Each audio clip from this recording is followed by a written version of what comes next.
No dia de hoje, a tribo mineira quer homenagear aquele que consideramos o autor do nosso tempo, rememorando sua vida, obra e legado. No dia 6 de maio, há 166 anos, nascia em Freiberg Sigmund Freud, o fundador da psicanálise.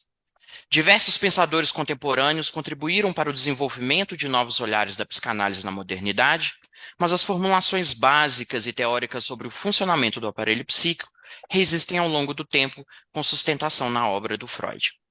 E para falar sobre ele, convidamos a psicanalista Eliane de Andrade, que é membro efetivo e didata da Sociedade Psicanalítica do Rio de Janeiro, criadora da Revista Mineira de Psicanálise e atual coordenadora do Núcleo Comunidade e Cultura da SPRJ. Seja bem-vinda, Eliane, é sempre um prazer tê-la conosco.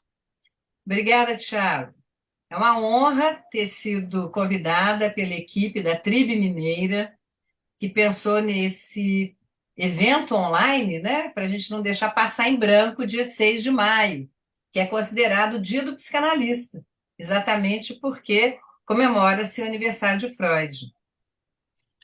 Freud mudou profundamente o nosso entendimento sobre a humanidade, permeando a cultura e os estudos ocidentais. Quais foram as principais contribuições do Freud, Eliane? Bom, o Freud ele é considerado aquele que fez o terceiro corte epistemológico, não é, no pensamento humano.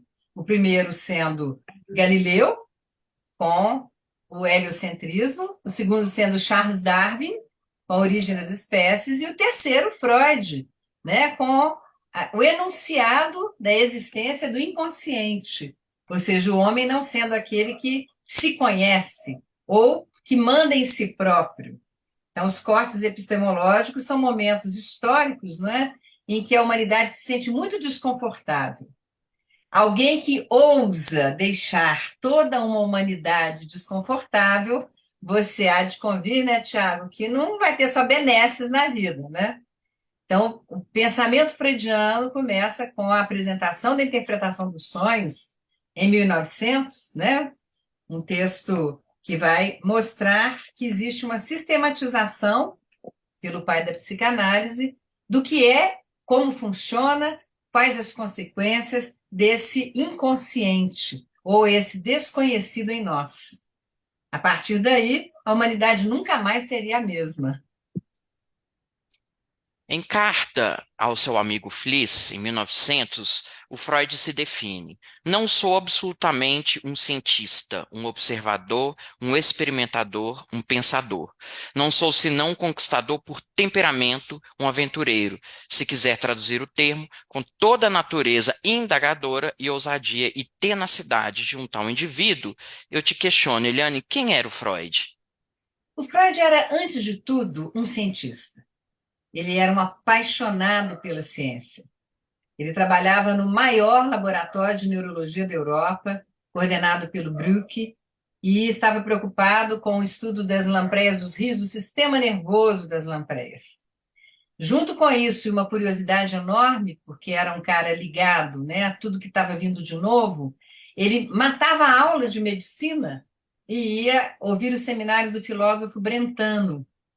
E nessa conjunção entre neurologia e filosofia nasce a psicanálise, né? A partir também do convite do, vamos dizer assim, amigo e preceptor do Freud, que era o Breuer, que diz a ele, olha, vai clinicar, porque você precisa ganhar dinheiro, né? E já naquela época, na Áustria, o laboratório de pesquisa não dava muito dinheiro, a não ser para quem já era titular. Então, era um homem apaixonado pelas descobertas e muito corajoso, não é? Porque quando ele lança a teoria da sexualidade infantil, quando ele enuncia isso, ele é abandonado por todos os amigos dele, inclusive pelo Breuer, que foi uma grande aliança que ele fez, né, para Freud ir para frente na vida. Então, era um homem corajoso que fugiu do Terceiro Reich, né, com a ajuda de uma paciente, a sobrinha do Napoleão Bonaparte, a Marie Bonaparte, e vai morrer em Londres, onde a IPA tem a sua sede até hoje, mas que durante todos os seus 82 anos de vida, ele nunca voltou atrás no posicionamento científico dele, enfrentando solidão, enfrentando falta de dinheiro, passando pelos apertos que as guerras trouxeram e, inclusive, né, a fuga do Reich. Então, Freud realmente era um cara muito bacana. Um aventureiro, como ele diz para Fliss, né, na sua carta em 1900. Apesar de não ter gostado de ser conhecido por sua história de vida, Freud publicou mais de 9.000 páginas, nos trazendo 52 anos de sua incrível capacidade de observação dos fenômenos mentais. Freud ainda é atual? Como diria André Green, né, quando veio ao Brasil, acho que a última vez, a coisa mais atual da psicanálise é Freud. Não há como se falar em psicanálise sem se falar em Freud.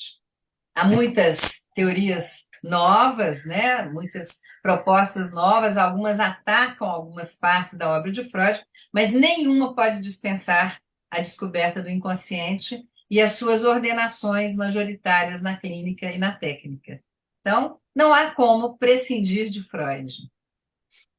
Pensando nisso, Eliane, o legado que nos deixou deu-nos possibilidades evolutivas e foram valorizadas pelas contribuições de muitos psicanalistas pós-freudianos.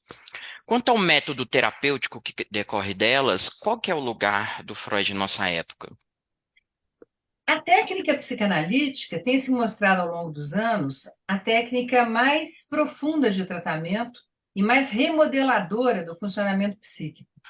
Eu costumo dizer, quando me perguntam qual a diferença entre psicoterapia e psicanálise, que, como diria Freud, a psicanálise é uma psicoterapia profunda.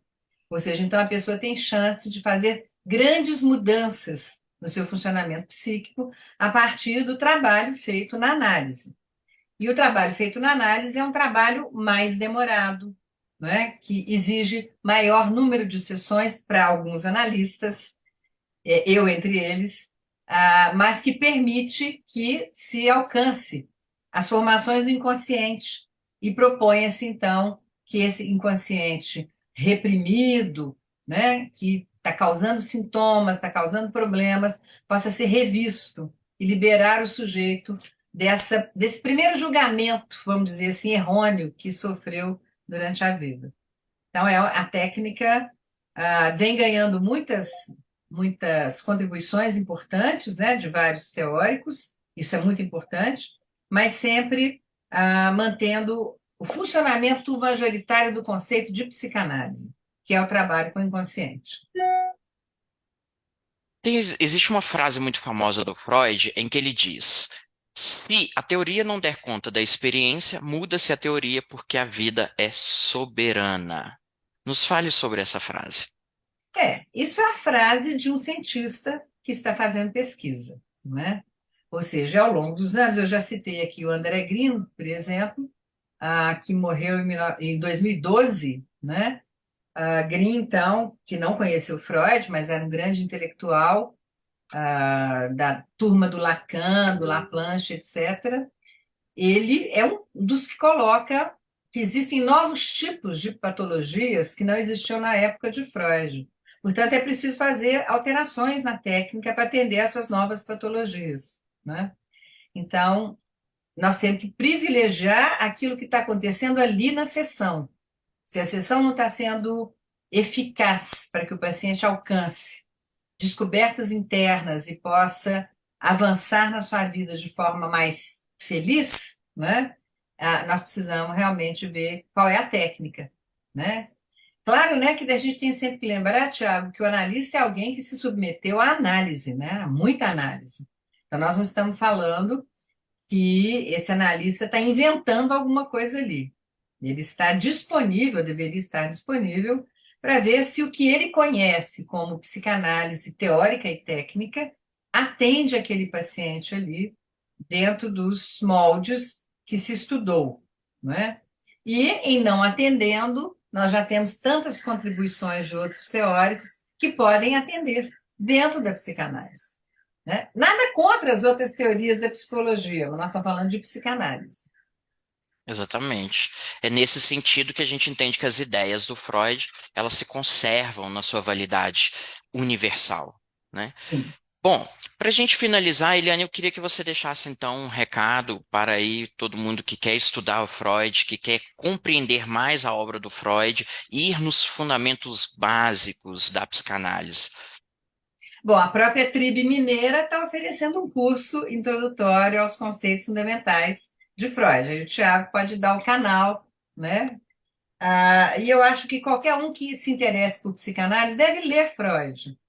Mas o mais importante de tudo é fazer psicanálise, né? É ser analisado, porque cada um de nós tem as suas dores e sofrimentos suficientes para que a gente precise de outro ser humano nos ouvindo para nos ajudar a não adoecer, né? Adoecer psicologicamente é muito fácil, basta olhar para o mundo ao redor, né?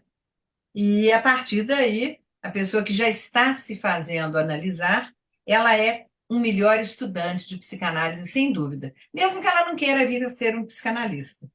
Então, a primeira coisa é ir fazer uma análise. Muito bem. Bom, Eliane, nós queremos agradecer, né, as suas contribuições. Queremos aqui deixar a nossa homenagem a esse autor do nosso tempo, que é Freud, e, obviamente, convidar todos aqueles que tiverem interesse em participar dos nossos cursos. Nós temos aqui na nossa página do Instagram e Facebook divulgados os nossos cartazes. E estamos aí à disposição para receber a todos, para compartilhar conosco desse conhecimento tão amplo que o Freud nos trouxe aí ao longo desses anos todos. Então, muito obrigado e até a próxima. Obrigada, Thiago. Até a próxima. Viva a psicanálise! Viva a psicanálise, até mais.